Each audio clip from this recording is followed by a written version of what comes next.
बिस्मिल्लाहिर्रहमानिर्रहीम। लाखों करोड़ों दुरूदो सलाम मोहम्मद मुस्तफ़ा सल्लल्लाहु अलैहि वसल्लम और आले मोहम्मद पर। मैं हूं उमर दराज गोंदल। दो चीजें आपके सामने रखनी है। एक, मैंने पेशावर हाई कोर्ट से मुतल्लिक आपको बताया था कि पेशावर हाई कोर्ट ने जरा थोड़ा सा टाइट किया है इंतजामिया को और यह कहा है कि सारी जमातें ही आखिर जलसे जुलूस कर रही हैं, तो क्या वजह है कि एक जमात जब भी किसी जलसे की तरफ, वर्कर्स कन्वेंशन की तरफ या अवामी किसी भी एक्टिविटी की तरफ जाते हैं तो आपको दफा 144 नाफिज कर देते हैं, आपको दफा 144 याद आ जाती है। दूसरे नंबर के आपके ऊपर यह बताया था कि इमरान खान ने जेल से यह पैगाम भेजा है कि जरा खैबर पख्तूनख्वा के अंदर 1 दिसंबर के बाद, तब तक शायद इलेक्शन शेड्यूल भी आ चुका होगा, तो जरा जलसे जुलूस शुरू करे, अवाम से रुजू करे, अवाम को मोबिलाइज करे, लोगों को पैगाम दे। लोग बाहर निकलना चाहते हैं। हामिद खान के वो बकौल के लोग तहरीक इंसाफ को वोट देना चाहते हैं, चौधरी परवेज लाई के बकौल इतने वोट के लोग हैरान हो जाएंगे, तो उस मौके को जाया क्यों करना है। तो आज उस सिलसिले में पहली बुनियाद पड़ी है। ये पहली तो इस लिहाज से नहीं है, हमने पहले देखा, लेकिन आज जो कुछ मर्दान के अंदर हुआ है, मेरे ख्याल से बड़ा लाउड एंड क्लियर मैसेज है कि अवाम का मूड क्या है, अवाम चाहते क्या है। अब हुआ क्या है बताना आपको ये चाहता हूं। एक तो देखिए, दो तरह के लोग हैं। तहरीक इंसाफ छोड़ के जाने वाले बड़े बड़े लोग, जिन पे इमरान खान ने हाथ रखा, वो वजीर बन गए, उनके बड़े बड़े नाम हैं, बड़े बड़े तारुफ हैं, वो इमरान खान को छोड़ के गए हैं। ना उनके उस किसी प्रेस कॉन्फ्रेंस से, ना इंटरव्यू से कोई फर्क पड़ा, ना वोटर का माइंड तब्दील हुआ, लेकिन वो लोग बेवुकत हो गए जिनका कद काट बहुत बड़ा था। दूसरी जानिब इमरान खान जिसके ऊपर हाथ रखता है, अगर वो कोई भी हो, उसको शायद लोग जानते भी ना हो, लेकिन वो हीरो बन जाता है, वो लीडर बन जाता है। उसकी एक मिसाल शेर अफजल मरवत है। शेर अफजल मरवत एक थोड़ा अरसा पहले शायद ही उनको कोई जानता हो, मैं तो कम से कम नहीं जानता था। वो वकील होंगे, लेकिन वो मुतहरिक हुए, एक्टिव हुए उस वक्त में जब मुश्किल वक्त है तहरीक इंसाफ के ऊपर। तो उन्होंने जनाब आली, एक तो उनको सीनियर नायब सदर पाकिस्तान तहरीक इंसाफ का लगा दिया गया। तो मर्दान के अंदर आज शेर अफजल मरवत ने एक नामुमकिन काम को मुमकिन कर दिखाया। वो कैसे?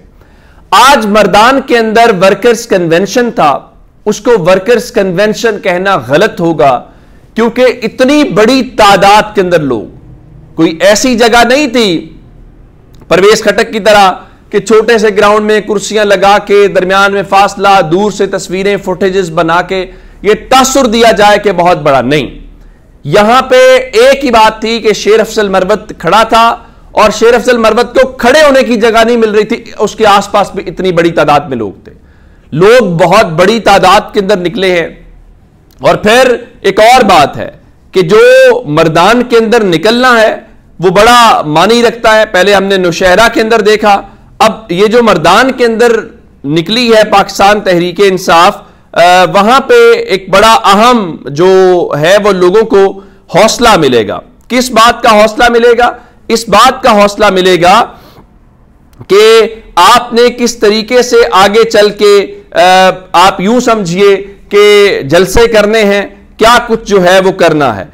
तो इस हवाले से पाकिस्तान तहरीक इंसाफ ने आज बिलखुसूस शेर अफजल मरवत ने यह बता दिया है कि ना तो वो घबरा रहे हैं और ना वो गिरफ्तारियों से डर रहे हैं। इवन मैं आपको एक और मजे की बात बताऊं, जब ये आज कन्वेंशन हो रहा था तो वर्कर्स कन्वेंशन के बाद पुलिस की मोबाइलें खड़ी थी, कैदियों वाली गाड़ियां खड़ी थी, लेकिन उसके बावजूद लोग आए हैं और बहुत बड़ी तादाद के अंदर आए हैं।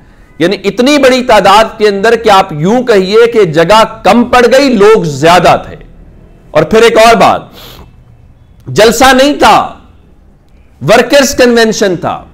यानी तहरीक इंसाफ के कारकुनान आए। जब जलसे की बात होती है तो उसमें आम लोग भी पार्टिसिपेट करते हैं, जिनका ताल्लुक शायद इतना सियासत से नहीं होता, लेकिन चूंकि वो पसंद कर रहे होते हैं, जैसे मीनारे पाकिस्तान पे तहरीक इंसाफ जलसा करे तो आम शहरी भी वहां पे आएंगे। लेकिन जब वर्कर्स कन्वेंशन की बात होती है तो वर्कर्स कन्वेंशन का आमतौर पे आम आदमी को इतना पता नहीं होता, उसको खबर भी नहीं होती, तो ये पार्टी की एक एक्टिविटी होती है। लेकिन वहां पे लग ये रहा था कि पूरा मर्दान उमड़ आया, और पूरा मर्दान जो है वो इमरान खान और तहरीक इंसाफ की आवाज के ऊपर लब्बैक कह रहा है। और ये एक बहुत बड़ी एक्टिविटी है। उसकी वजह यह है, ये जो माहौल है, ये जो एक जबर का, ताकत का, खौफ का, उसमें ऐसी एक्टिविटी का होना बहुत मानी रखता है। पहली बात। दूसरी खबर आपको देनी है इमरान खान के केस से मुताल्लिक। आजकल इमरान खान के ऊपर केस बनने का सीजन है। आपको ये खबरें आती हैं कि फलां ने अब इमरान खान के ऊपर केस कर दिया, फलां केस बन गया, ये वो। अब केसेस में जान तो है नहीं है। साइफर की मिसाल, अलकादिर ट्रस्ट की मिसाल, वो सारी आपके सामने हम रोजाना की बुनियाद के ऊपर रखते रहते हैं। अब हुआ क्या है? अब हुआ यह कि इमरान खान के खिलाफ एक केस जो है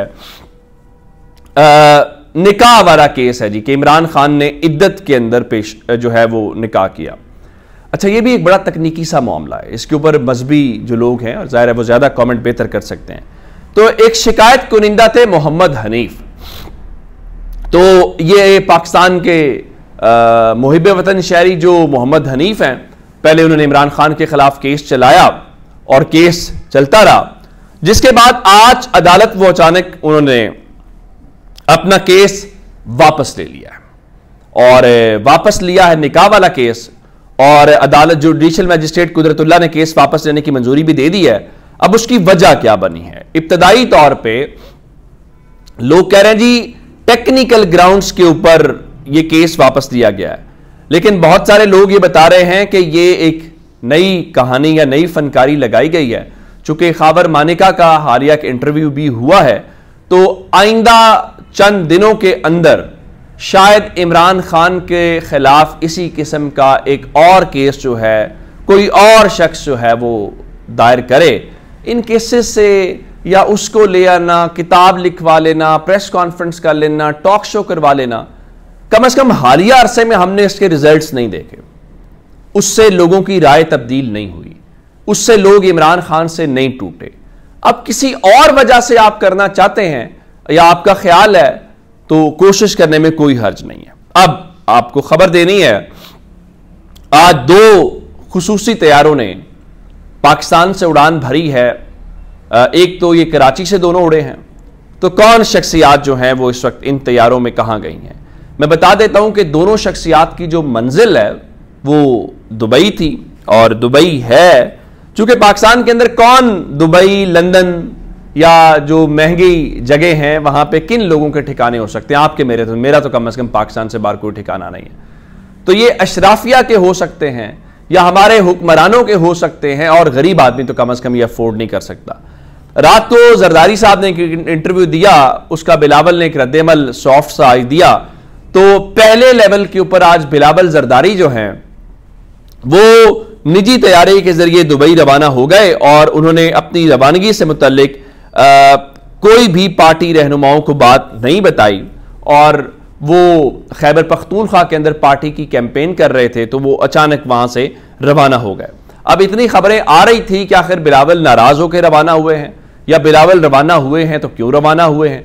तो अगली खबर आ गई जी, वो तो आसिफ अली जरदारी जो हैं वो भी बस कुछ ही देर के अंदर दुबई में के लिए रवाना होने के लिए तैयार हैं और उनका निजी जो तैयारा है वो बिल्कुल तैयार है और आसिफ अली जरदारी भी कुछ देर में जो है वो दुबई चले जाएंगे। अब इसका मतलब क्या है? एक तो क्या कोई दुबई में मुलाकातें हैं या फिर ये जो कल हालिया इंटरव्यू है ये उसकी वजह बना है, या कोई हालात इतने सख्त होने वाले हैं कि वो वक्त से पहले ही दुबई निकल गए हैं। ये मेरा ख्याल है मैं कुछ दिन के अंदर जो पिक्चर है वो क्लियर होगी। अपना बहुत सा ख्याल रखिएगा। खुदा हाफिज।